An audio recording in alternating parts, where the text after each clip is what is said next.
What's up, guys? Jay Lee, Northwest Podcast. I want to talk briefly about the modern world and when it comes to men going to extremes to get money and to get women, and to abuse fame, to abuse power.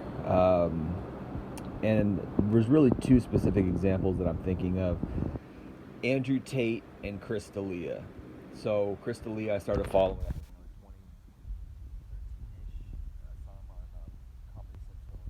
I think it's called The Laugh Factory. Basically, I saw some of his clips on YouTube, and he was hilarious. I liked him. I liked his energy. I liked his personality.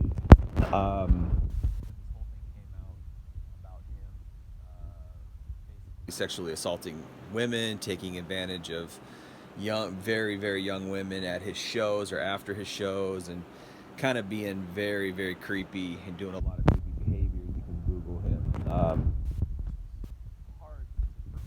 It was hard for me to fathom that because I like the guy a lot. I like his personality. He's very likable.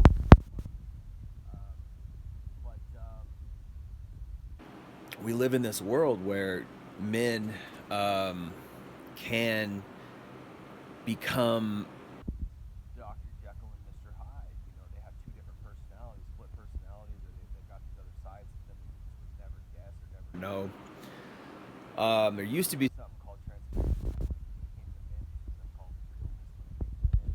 but you never know. And even for women too, it's the same. I mean, I talk both sides, of course. I talk mostly about women on here, but it's for men too, right? And then we have Andrew Tate, example of Andrew Tate, somebody who is extremely prolific in his rise to fame, and it was meteoric, and it was fast, and it was on a platform which is unusual. Usually, when guys get that much fame, it's from being a movie star, being a sports player, being a musician. This guy was just a talker. He was just an orator. He just stood up and was on these certain popular shows at the right time and saying the right things, and he was speaking to the red pill nation and the red pill guys, and what he was speaking was confident and assured and intelligent, right? But I started.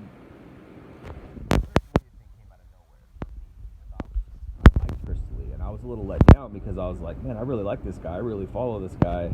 I just think he's very unique in his type of humor and his type of speaking is very endearing. And I had friends like him. I had a few friends like him growing up who had the same kind of personality. And so it's easy for me to watch his podcast. Follow his comedy style. I liked his style of comedy. I thought he was very funny. He brings a lot of energy. Out of left field, out of nowhere, like comes this these allegations. Like, wow. And with Andrew Tate, I didn't like his arrogance. He was very boastful and very arrogant. And then I saw some of his when he was doing his podcast with his brother or whatever, Hate Speech, I think is what it was called or whatever crap. And I realized, oh, this guy's just a full on jerk. You know, he's just a full on dickhead. He's full on full of himself, and then he started to present himself as like nicer and all. Now I'm Muslim and all this stuff. And in the last, I think, obviously since I think he was fully arrested, I think in June or something like that, and since then, I think there's been about 10 videos that I've watched on YouTube that have just fully exposed the guy and everything he's done, which is just horrible. The stuff he's done to women, and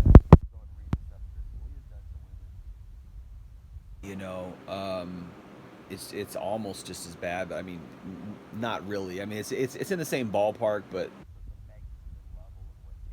it's just way worse. Very criminal. Crystallia's stuff is probably criminal, but why he's not being charged yet, I don't know. That might come at a later point. But I just wanted to talk about the psychology of why these guys do it.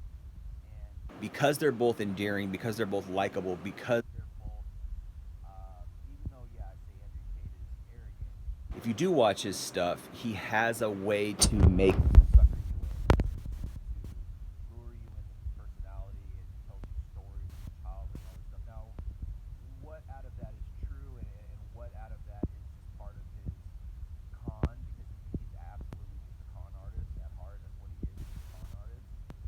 But if you have a little bit of discernment, you realize something went wrong in these guys' lives.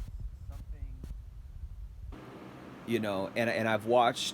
I can say I've watched them both enough to somewhat do a little bit of armchair psychologist type of breakdown.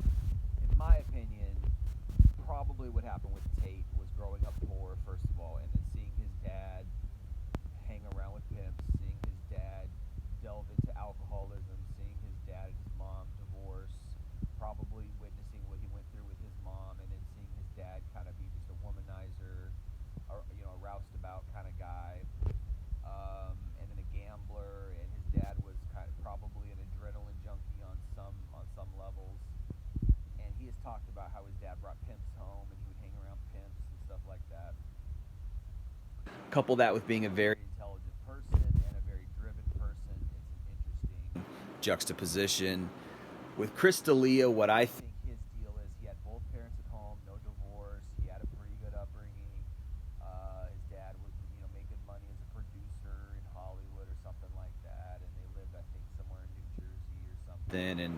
And so I guess his dad worked in New York studios or something like that, probably. Anyway, my deal with Chris D'Elia, I think Chris D'Elia is kind of a sheltered kid a little bit, but I think his deal is sex addiction in whatever form, however that first started happening. I don't know, but it's interesting to see both of these guys and what these guys did to get their money, or what they did once they got money. Now, Andrew Tate used women to get money. Chris D'Elia, once he got money, he used money and fame to get women, which is a different deal, but it's still a type of manipulation that men do, and I don't